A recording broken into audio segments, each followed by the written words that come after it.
আসসালামু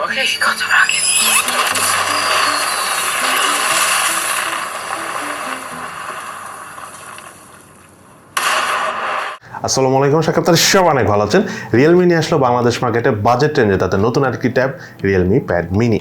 এই প্যাডটি আমাদের কাছে অনেকদিন ধরেই রয়েছে। আজকে এই ট্যাবটির ওভারঅল পারফরমেন্স আমরা কেমন পেয়েছি তা নিয়ে ইন ডিটেলসে কথা বলবো এবং সেই সাথে ট্যাবটি কাদের জন্য কিনা একদম আদর্শ চয়েস হবে সেটা নিয়েও আলোচনা করবো। সো চলুন তাহলে দেরি না করে শুরু করা যাক।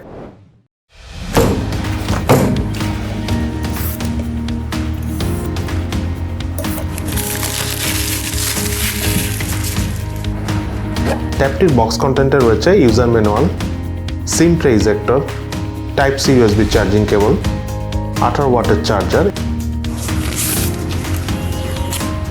এবং Realme pad mini ট্যাবটি।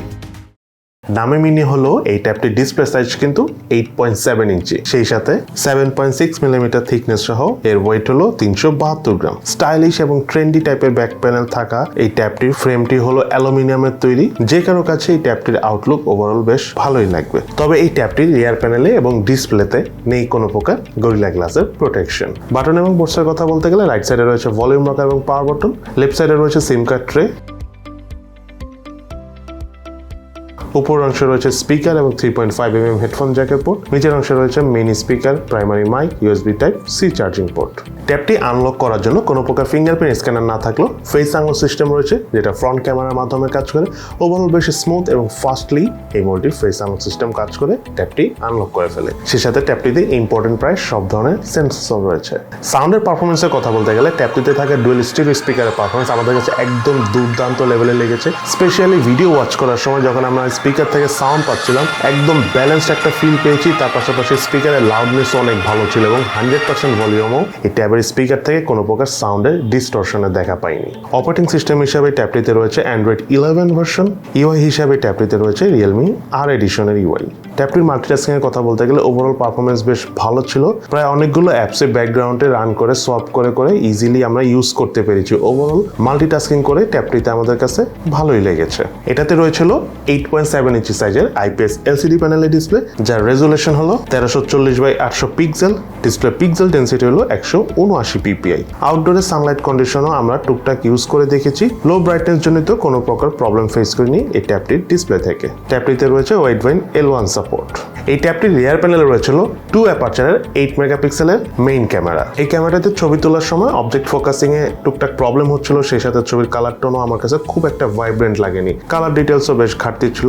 Even portrait মোডেও তোলা ছবিগুলো ডাইনামিক রেঞ্জ ঠিকঠাক মতো কাজ করলেও কালার টোন সহ কালার ডিটেলসে বেশ ঘাটতি ছিল। ট্যাবটি রিয়ার প্যানেলে মেইন ক্যামেরা দিয়ে হাইস্ট 1080p 30 ফ্রেম পার সেকেন্ডে ভিডিও শুট করা যাচ্ছিল। অন্যান্য ট্যাবের মতো এই ট্যাবেরও ভিডিও ক্যামেরা পারফরমেন্স আমাদের কাছে অ্যাজ ইউজুয়াল লেগেছে। তবে ট্যাবে থাকা টাইম ল্যাপসে ভিডিও শুট করতে আমাদের যেমন ভালো লেগেছে, তার পাশাপাশি স্লো মোশনেও ভিডিও শুট করতে যে আমাদের বেশ ইন্টারেস্টিং লেগেছে। এই ট্যাবটির ফ্রন্টে রয়েছিল 2.2 অ্যাপারচারের 5 মেগাপিক্সেলের সেলফি ক্যামেরা। সেলফি ক্যামেরার পারফরমেন্সও আমাদের কাছে মোটামুটি লেগেছে। খুব একটা কালার ডিটেলস ধরে রাখতে পারছিল না, ডাইনামিক রেঞ্জ অবশ্য ভালোভাবেই ধরে রাখতে পারছিল, কিন্তু কালার টোন খুব একটা ভাইব্রেন্ট না হওয়ার কারণে ছবিগুলো আলটিমেটলি একটু মলিন লাগছিল। এক কথায় বলতে হচ্ছে যে অ্যাজ ইউজুয়াল বাজেট রেঞ্জে অন্যান্য আদার্স যেসব ট্যাব রয়েছে সেই সব ট্যাবের মতো এই ট্যাবটি সেলফি ক্যামেরার পারফরমেন্স পেয়েছে। রিয়েলমি প্যাড মিনি এই ট্যাবটিতে রয়েছে 6400 মিলিঅ্যাম্পিয়ারের ব্যাটারি, সাথে রয়েছে 18 ওয়াটের চার্জার এবং এই ট্যাবটি আমাদের সম্পূর্ণ চার্জ করতে 18 ওয়াটের চার্জার দিয়ে প্রায় 3.5 ঘন্টার মতো সময় লেগেছে। তবে একবার চার্জ করার পর টুকটাক বেসিক ইউজ করে একদম নির্দ্বিধায় এই ট্যাবটি থেকে 2 দিনের মতো চার্জ ব্যাকআপ পাওয়া যায়। অপরদিকে হেভি গেমিং, মাল্টিমিডিয়া কনজাম্পশন মানে রাফ অ্যান্ড টাফ ইউজ করে ওভারঅল স্ক্রিন অন টাইম এবং চার্জ ব্যাকআপ পেয়েছি আমরা প্রায় 10 ঘন্টার মতো। এই ট্যাবটিতে রয়েছিল ইউনিসকের T616 প্রসেসর। এটি একটি অক্টাকোর প্রসেসর, যার ট্রানজিস্টর সাইজ হলো 12 ন্যানোমিটার। জিপিইউ হিসেবে রয়েছে মালি G57।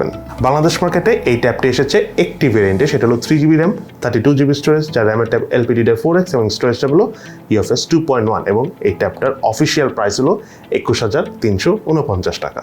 ট্যাবটির আন্তর্জাতিক স্কোর পেয়েছি আমরা 1,93,756, বেঞ্চমার্ক স্কোর পেয়েছি সিঙ্গেল করে 369, মাল্টি করে 1318। ট্যাবটিতে গেমিং এর কথা বলতে গেলে PUBG গেমটা খেলার সময় আমরা HD গ্রাফিক্সে হাই ফ্রেম রেটে খেলতে পেরেছি। 3GB র্যাম 32GB স্টোরেজ হওয়ার কারণে গেমিং থেকে খুব একটা ভালো পারফরমেন্স পাইনি, তবে নর্মালি ব্যালেন্স গ্রাফিক্স এবং হাই ফ্রেম রেটে খেলেছি। লো গ্রাফিক্স সেটিং এ গেম প্লে করলে খুব একটা প্রবলেম হয় না, তবে এইচডি গ্রাফিক্সে হাই ফ্রেম রেটে খেলতে গেলে যেমন ল্যাগিং এরও দেখা পাই, তার পাশাপাশি খুব দ্রুতই ট্যাবটি হিট হয়ে যাচ্ছিল।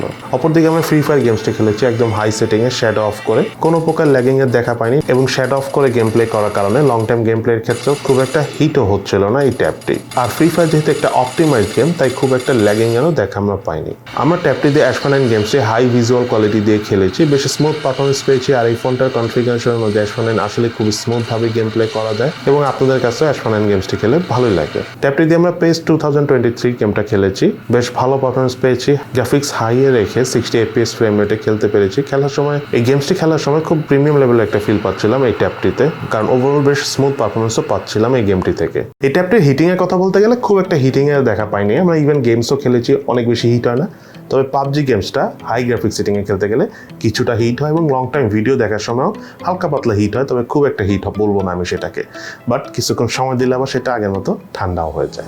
এবার চলুন আমরা জেনে নিই এই ট্যাবটির কি ল্যাকিংস অর্থাৎ দুর্বলতা রয়েছে এবং তার পাশাপাশি এই ট্যাবটির কি বেস্ট সাইড অর্থাৎ ভালো দিক রয়েছে। প্রথমে চলুন আমরা জেনে নিই এই ট্যাবটির কি ল্যাকিংস অর্থাৎ দুর্বলতা রয়েছে।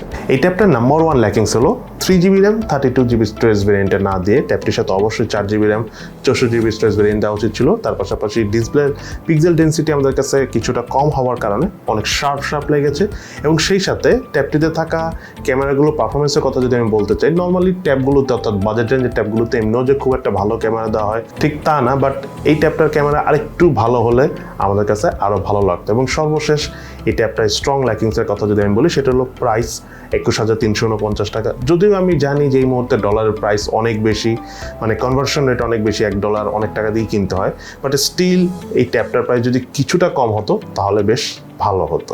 এবার চলুন আমরা জেনে নিই এই ট্যাবটির কি বেস্ট সাইড রয়েছে। তার মধ্যে নাম্বার 1 হলো এই ট্যাবটা দিয়ে ভিডিও ওয়াচ করে স্পেশালি ডিসপ্লে থেকে আমরা যে পারফরমেন্সটা পেয়েছি সেটা আমাদের কাছে খুবই ভালো লেগেছে। স্পেশালি লং টাইম যখন ভিডিও দেখেছি খুবই ভালো লেগেছে। ইভেন পয়সা উসুল আমি বলবো, তার সাথে আপনারা যখন ভিডিও দেখবেন সেটার যে সাউন্ড পারফরমেন্স এই ট্যাবটি খুবই ভালো, একদম ব্যালেন্স সাউন্ড পারফরমেন্স পেয়েছি। এবং আরেকটা ইম্পর্টেন্ট বিষয় হলো লং টাইম ভিডিও টিডিও দেখেও কিন্তু আমরা এই ট্যাবটি থেকে বেশ ভালো লেভেলের চার্জ ব্যাকআপ পেয়েছি, যেটা আমার কাছে খুবই ইন্টারেস্টিং লেগেছে। তবে একটা কথা সত্যি, এই ট্যাবটার স্পিকার পারফরমেন্স আসলেই দুর্দান্ত লেভেলের। এই ট্যাবটার গেমিং পারফরমেন্সের কথা বলতে গেলে ইনস্টকের T616 প্রসেসর। গেমস খেলতে যে পাবজি গেমসটা আমরা ওভারঅল খুব একটা ভালো পারফরমেন্স না পেলেও ফ্রি ফায়ার বলেন, অ্যাশফানাইন গেমস বলেন, তার পাশাপাশি পেস 2023 বলেন, এই ধরনের গেমসগুলো বেশ স্মুথভাবেই ট্যাবটিতে খেলতে পেরেছি। দেন এই ট্যাবটির ক্যামেরা পারফরমেন্স বলবো না যে আমি অনেক ভালো, বাজেট রেঞ্জের অন্যান্য ট্যাবের মতোই এই ট্যাবটির ক্যামেরা পারফরমেন্স পেয়েছি, স্পেশালি ফ্রন্ট ক্যামেরা এবং রিয়ার প্যানেলের থেকে।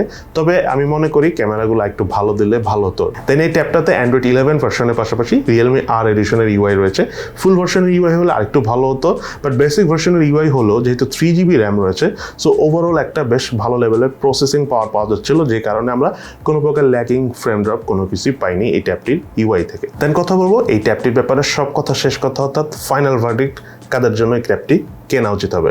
যারা মেইনলি মুভি লাভার, অনেক ভিডিও দেখে থাকেন, তার পাশাপাশি সাউন্ড পারফরমেন্সও ভালো চাচ্ছেন এবং সেই সাথে আপনার হয়তো অনলাইনে ক্লাস করেন বা অনলাইনে মিটিং করেন, তাদের জন্য এই ট্যাবটি কিন্তু একটি আদর্শ চয়েস। এবং সেই সাথে যারা হালকা পাতলা বেসিক গেমগুলো খেলে থাকেন তাদের কাছেও এই ট্যাবের পারফরমেন্স ওভারঅল বেশ ভালো লাগবে। সো এই হলো আমাদের Realme Pad Mini এর সম্পূর্ণ বিস্তারিত রিভিউ। আপনাদের কাছে কেমন লাগলো এই ট্যাবটি অবশ্যই সেটা ভিডিওর নিচে কমেন্টস করে জানাবেন। সো সবাই ভালো থাকেন, সুস্থ থাকেন, ইনশাল্লাহ দেখা হবে ফিউচারে।